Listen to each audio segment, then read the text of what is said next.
হঠাৎ করেই মোবাইল গ্রাহকরা ঝুঁকছেন বিএসএনএল পরিষেবার দিকে। মঙ্গলবার দলে দলে মোবাইল গ্রাহকরা আসেন বিএসএনএল অফিসে।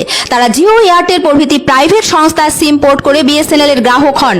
আসলে হঠাৎ করে জিও এবং এয়ারটেল কোম্পানি তাদের রিচার্জের রেট 25 থেকে 30% বৃদ্ধি করেছে, আর এতেই বিপাকে পড়েছেন বহু মানুষ। অন্যদিকে বহুদিন ধরেই কম টাকায় বিএসএনএল পরিষেবা দিয়ে চলেছে, ফলে গ্রাহকরা আবার বিএসএনএল এর সিম নিতে আগ্রহী হয়ে উঠেছে। বিএসএনএল এ একাধিক জনপ্রিয় চ্যারিট রয়েছে। 209 টাকা দিয়ে রিচার্জ করে 90 দিন ভ্যালিডিটি পাচ্ছেন বিএসএনএল গ্রাহকরা। সঙ্গে মিলছে 6 জিবি ডাটা। 197 টাকা দিয়ে রিচার্জ করলে মিলছে 70 দিনের ভ্যালিডিটি। সঙ্গে প্রতিদিন 2 জিবি ডাটা পাওয়া যাচ্ছে প্রথম 15 দিনের জন্য। এছাড়াও 199 টাকা দিয়ে রিচার্জ করলে 30 দিন 2 জিবি করে ডাটা পাচ্ছেন গ্রাহকরা। সঙ্গে পাওয়া যাচ্ছে আনলিমিটেড কলের সুবিধা। এছাড়াও 1198 টাকা দিয়ে মিলছে সারা বছরের ভ্যালিডিটি। এত সস্তায় মোবাইল ফোন ব্যবহারের সুবিধা দিচ্ছে না আর কোনো সংস্থা। তার উপর আবার বিএসএনএল এ 5G পরিষেবাও শুরু হয়েছে। হঠাৎ করে জিও ও এয়ারটেলের মোবাইল রিচার্জের টাকা এতটা বৃদ্ধি পাওয়ায় খুবই অসন্তুষ্ট গ্রাহকদের একাংশ।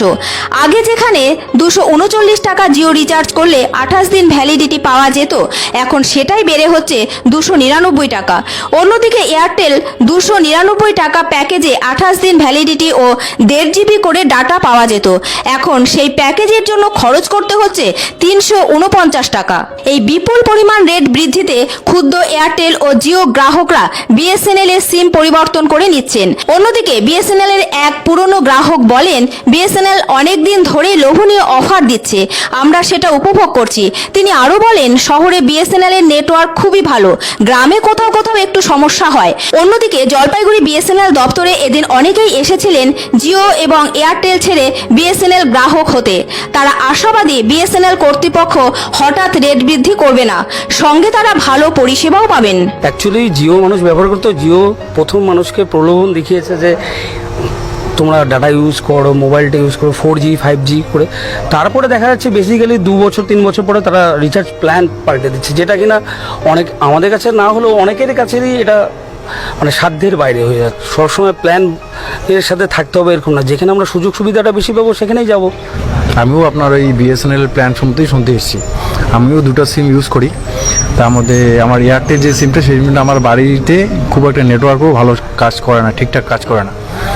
তো আমি এটা তার জন্যই এসেছি যে খোঁজখবর নিতে, প্ল্যানিং নিচ্ছি আমিও বিএসএনএলে পোর্ট করবো। যেরকম খুব অল্প কিছুর মধ্যে যদি আপনি শুধু ভ্যালিডিটিটা আপনি চাচ্ছেন যে আমার কথা বলার তো দরকার নেই, আমি শুধু ভ্যালিডিটিটা করব, তাহলে আপনি 107 করুন। 107-এ আপনি 35 দিন সিম ভ্যালিডিটি পাবেন, 200 মিনিট ফ্রি পাচ্ছেন এবং 3 জিবি নেট পাচ্ছেন 35 দিনে। এরকম অনেক কিছু আছে। 201 আছে, যারা GP2 মানে অনেক দিন হয়ে গেছে, ধরুন যে তারা করেনি, রিচার্জ করেননি বা কিছু, তাদের জন্য 201-এ হচ্ছে 300 মিনিট আপনি ফ্রি পাচ্ছেন, হ্যাঁ, আর হচ্ছে 90 দিন আপনি ভ্যালিডিটি পাচ্ছেন। এটা হচ্ছে 201। এরকম নানান ধরনের আছে, যেরকম 797 300 দিনের জন্য।